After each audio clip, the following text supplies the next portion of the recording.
Forager Alpha Totally Wild. I'm sat at the foot of a two-pronged ash tree. This is the best ash tree I know of for producing King Alfred's cakes, or cramp balls, which are this little firelighting mushroom here. And we know that this has been used for thousands of years to light fires and to transport fire as well. What you can do is you can knock a spark into this or get this lit in a fire and it will carry an ember. As long as you look after it, it will mean that you can transport your fire across distances without having to use too much of your firelighting material, or if you don't have any firelighting kit, you could transport an ember across a distance, passing it from one to another. They're also fantastic as a coal to light a fire. So if you can get this an ember into this and get this lit, you can put this into the bird's nest that you make out of dried grass or clematis bark, and you can blow on it and it will ignite over time. It will get hotter and hotter and hotter and it will light your fire. Sadly inedible.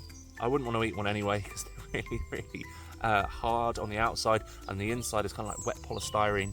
Although if you can find one, the inside grows in this beautiful concentric circle. I don't know if you can see that.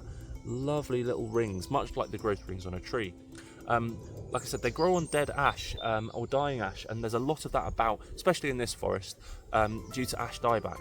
So what we're looking for is looking for ash trees, and we're looking for either fallen ash trees, ash stumps, or trees that are very damaged or very far along in the dieback process. As you can see behind me, they grow all the way up the tree, all the way to the top, and they are really, really striking. I hope you can find some King Alfred's cakes, because they are they're an invaluable part of my firelighting kit. I always have a couple in my bag. I hope they can be for you too.